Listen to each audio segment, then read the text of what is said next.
Entry 1. I've decided to keep this journal until I'm saved.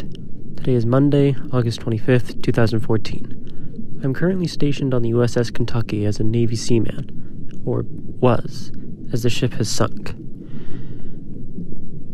I do not know the reason why it went under. My officer gave me duty below deck. As I was doing a quick inventory of the supplies in one of the storage rooms, there was a loud crash of some sort, and the ship shook violently. I was trapped under a closet that fell over during the crash, and the door closed itself, the automatic locks activating. Being trapped under a closet, in all honesty, I was slightly panicking with the alarms going off. Wasn't how I imagined my morning going. I knew being stationed on the ship was bad news since I received my orders. From what I heard, the champagne bottle didn't break during the christening, which means bad luck.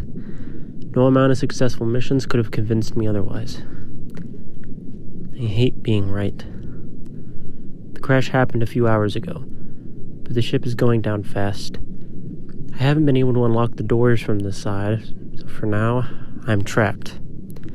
Some of the flooding compartments should have closed off to prevent the flooding of the ship, but sadly for me, it did fuck all, which means I'm just well and truly trapped here.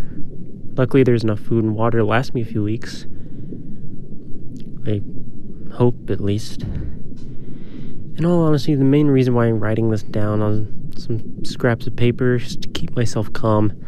If I start to panic, it will only waste the oxygen, and there is no way I have enough to use all the food and water if I hyperventilate.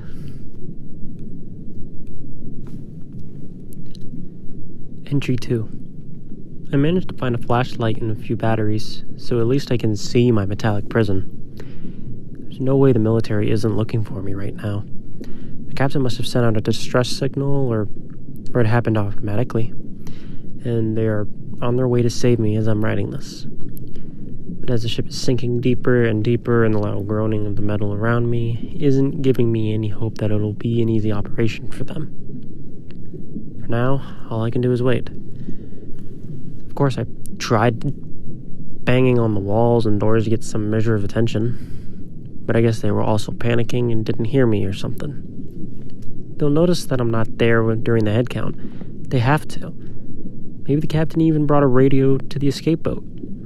I'll be out of here before I know it. Enough writing for now. With so little happening, there isn't much to write about. Maybe I can write a book about this, become famous like that man whose hand got stuck in that cliff. Entry 3. Damn, I need to figure out how to keep track of time down here. Some things happen, but it's hard to get a frame of reference. The ship is taking on more water, and it's fucking falling towards the bottom of the goddamn North Atlantic. I'm still trying not to panic. But with the water around me slowly becoming darker and darker, it's not the easiest thing in the world to manage right now. It's not pitch black out when I look through my window. It's hard to see out far. If I were to guess, I'd say the ship is about 2,000 to 2,500 feet deep. There's still some sunlight coming through, but it's not nearly enough for me to see. The ship is still creaking. If my steel room is damaged at all, the water will enter, and I'll be fucked. I'm praying that doesn't happen. Entry 4. Must have been a day by now, right? I heard another loud crash, what I'm guessing was a few hours ago. It's hard to know how long ago with the sunlight completely gone from this depth. Either that or it's nighttime. The adrenaline has kept me up for so long, but with that comes the hunger. I've eaten way too much of my supplies already. Although, on the bright side, I've managed to keep myself calm the entire time in order to preserve as much air as I can, knowing a plethora of breathing exercises are actually helpful. Who knew? I have absolutely no idea how long I can last with what I have. And I can't exactly try to open the door either. Can't know the situation on the other side of the door at all. So I only have the air in the room right now. I just hope the rescue mission is on their way. It's quiet down here. Entry 8. Fuck, this is maddening. Waiting down here is so boring. You'd think that'd be the least of my concerns, but I feel like I've been down here for days. No changes, no sound. I've even began talking to myself just to hear something other than the creaking of what's presumably left of the hull. I must have counted an inventory about 100 times by now. I found some flares and thought about using them to start a fire, but it would just waste the precious oxygen in here. Although some time has passed, I am not feeling lightheaded. Keep movement to a minimum, and cabin is completely dry. There is, however, a problem with the cold. See, with no sunlight coming down here to warm the water, it's definitely been a few days at this point, so it must be below the level where light can reach me. My cabin's become increasingly cold. I found some blankets and I'm using them to keep myself warm. I might need to resort to using flares if this keeps up. No point in saving oxygen if I freeze to death down here. The rescue is still coming. Right. Entry 10. Yet another problem to add to my increasingly big pile of shit. Literally this time. Where am I supposed to piss and shit? I can't even go to the goddamn bathroom. I chose a random corner in my cell which began tilting afterwards due to some fucking oceanic current or something, so the shit smear has spread nicely around the goddamn room. On top of that, the can I was using to piss in also fell the fuck over. This place smells. I feel so gross. For fuck's sake, guys, come here and rescue me, please. I'll do close to anything at this point. Entry 13. Please, guys, please come soon. I can't stand it in here anymore. One of the pipes began leaking and it hasn't stopped. It's just this constant dripping now. I feel like Loki when Odin finally had enough of his shit and punished him by chaining him underneath a snake so it would drip poison on his bitch ass. There are only two differences. Firstly, I don't have a wife to catch those drops and make it stop making the noise. And two, I am innocent. I did nothing to deserve being down here. What did I do? Tell me and I'll stop. Just please let me out of this watery prison. There's just drip, drip. I'm losing my fucking mind. It's been going on for days and I haven't been able to sleep at all because of it. It's cold and I'm miserable. There's nothing to do here except write. But there's nothing to write about.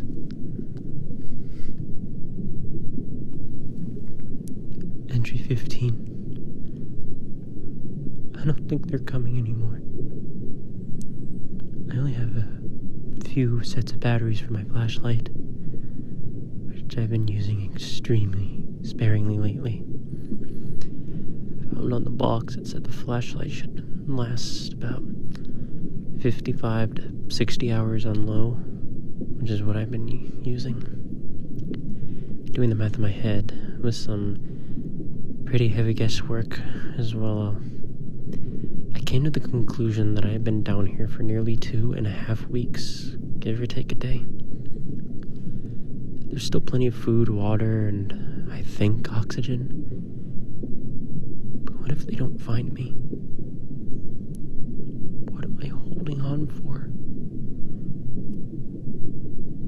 feels so lonely out here. Back on the ship, I used to love staring into the night sky on the deck. Stars above and the ocean to all sides gave off a feeling of immense loneliness.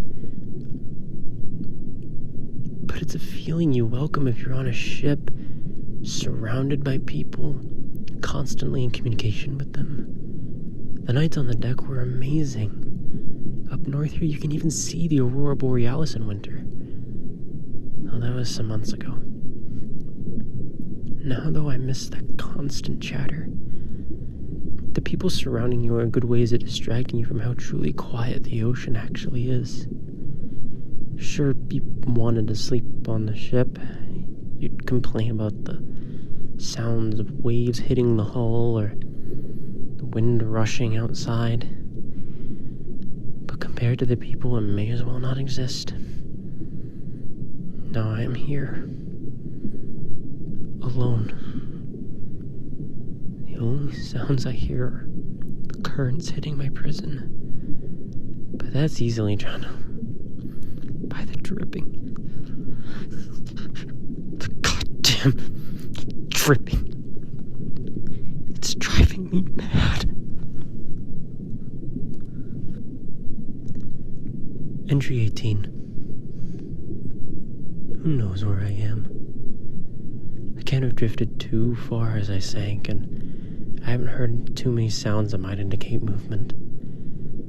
The pipe is still dripping with water. The amount of dry floor space I have is shrinking day by day. I fear the hole is going to rip at some point and flood the entire room with that freezing water. I made a fire by lighting some wood from the crates with a flare to keep myself somewhat warm.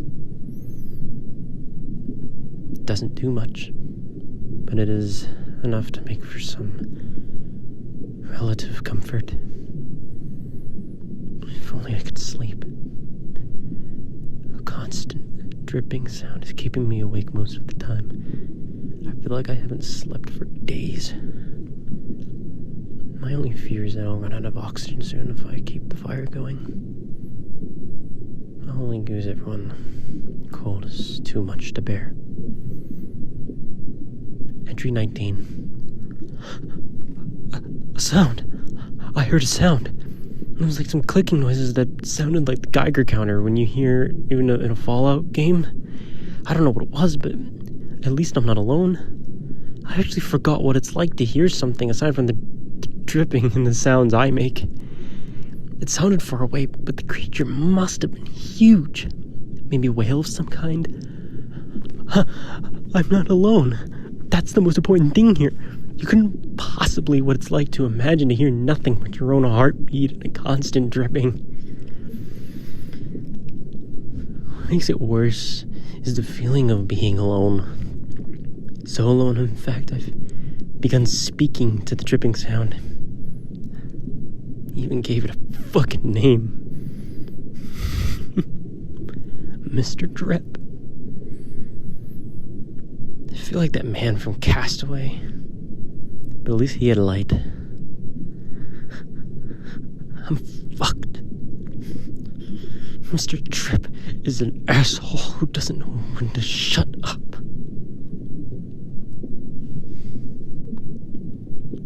Entry 22. Whoever had said, "Stare at the abyss, and the abyss will stare back," has never truly had to stare at one. They say that fear of the dark isn't actually fear of the dark, but instead fear of what is inside that darkness. Let me tell you, I've been staring at the darkness outside my little window for days, trying to look for any sign of life ever since I heard those sounds a few days ago. I don't know what to expect, but I welcome anything at this point. The Norse used to have stories about the Kraken. On old maps, they used to say, "Here be dragons," when referring to the middle of the open ocean or uncharted territories. Even the Bible talks about leviathans in the Old Testament. I'm not asking for any mythological creature or legend, but something. For all I know, there are fishes, sharks, squids, or any other type of sea creature a few feet away from my only portal into the darkness outside my cabin. And exactly due to that darkness, I cannot see what's in the abyss staring back at me. I'm no longer afraid of what can be inside the darkness. I'm afraid that there's nothing. Entry 23. The dripping sound is speeding up. In addition, the metal surrounding keeps groaning under the stress. I fear I don't have long before I run out of supplies or will be crushed by the sea. I've had nothing but time to think about what would be the worst way to go.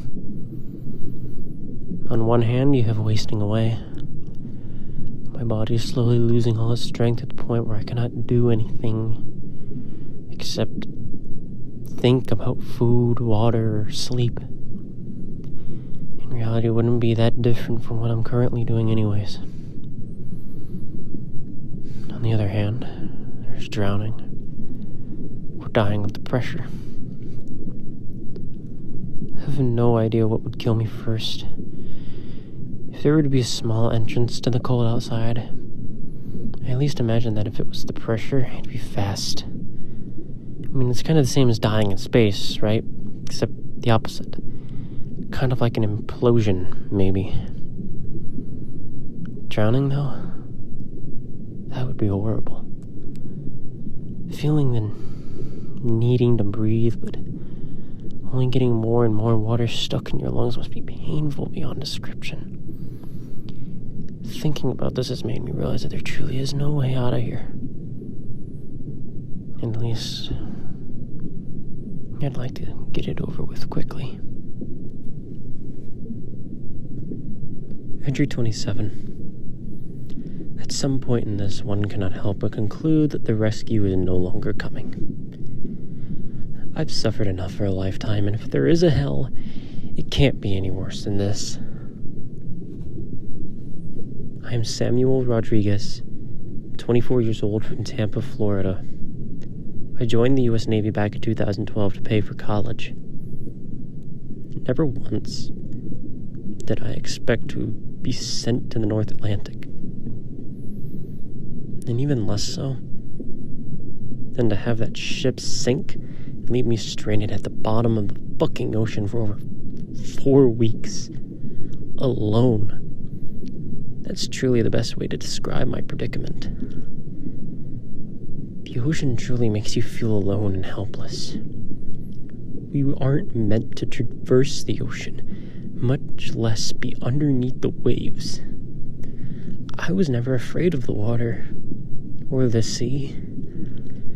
When I was a boy, my father took me out sailing more times than I can count. And I was always a good swimmer. But if I make it out of this alive, I swear I will never touch the sea again in my life. I'm done with it. The sea and the ocean can fuck off. Aside from my immediate family, I won't be missed. I had a few friends, sure, but nothing close. Didn't even have a girl back home either. Went on a date with one, though, before I left for the Big Blue, but I didn't even like her. I just didn't want to be alone. In hindsight, I should have listened to my mom and gotten a trade job. It would have been boring, maybe, but at least I didn't have to go into debt or die at the bottom of the goddamn ocean. To pay for what? A fucking law degree? If these notes are ever found, let my parents Carlos and Linda Rodriguez know that I love them. And that I am proud to be their son. I know that they did their best for me. And for that, I cannot be more grateful. Entry 28. I've been thinking. It's been a few hours since my last entry, and I'm writing this by fire. I have narrowed down what caused the ship to crash in the first place. To either drift ice or seaquake. If it's the former, then it's just a huge fucking cliche. Has my life really come down to an extra in Titanic? I'm afraid so. Unless I forgot to write it down. There weren't any aftershocks, so a seaquake seems unlikely. Maybe seaquakes don't have aftershocks like earthquakes do. It shouldn't be that different. It's hard to tell from up there. All I remember clearly was a crashing sound, the ship rocking, and alarms going off. I have thought about those minutes a million times the past few weeks. Storms aren't that uncommon in North Atlantic either, so maybe it was that. It's always cloudy and misty, and the wind is non-stop. I can't believe I even started missing that cold that me and my mates on the ship always used to complain about. Entry 29. Food is running low, and water ran out just, yesterday. I've been using the fire to try to boil the seawater and make it drinkable, and it doesn't work. I'm thirsty. It well and truly is the end of the road for me. Air is also getting thinner. The ocean makes everyone powerless, it seems. But I want to go out on my own terms, and I still have the box cutter I used to open up the boxes. I'll place these notes in a container, along with my dog tags. If they are ever found, please give them to my parents. But I'm not counting on it. I will just die a useless death miles under the sea in the pitch-black darkness of the fucking ocean. I hate this place, and I can't believe this is the end for me. We aren't made to be out here. At least in the forest or the desert, you can still move. You can still see and hear and think of ways to survive longer than this. People have been living in those places for millennia. Out here, though, they said the Vikings were the first to sail to America on relatively small ships compared to what Columbus used. I can't imagine how they did it, let alone survive one storm in those ships. They say the ocean is the biggest graveyard on the planet for a reason, and I cannot agree with those people more. Some scientists would kill for the opportunity to study the life around me. But for as far as I can tell, there isn't any. I should have stayed back home in Tampa. I miss my friends and family. I miss going sailing with my dad and the dumb arguments I'd have with my mom. I miss how my uncle would drop by whenever he pleased to get some coffee and move on with his day like usual. This isn't the type of loneliness you can get out there in the world. It's something I cannot fully describe using my notes. No matter how hard you try to simulate it up there, it wouldn't be the same. It's not something I would wish upon my worst enemy. This is it. My final act of defiance against all of this. I may not have been in control any of this, but I survived out here by my own means. And I'll die by them. Goodbye. Samuel Rodriguez.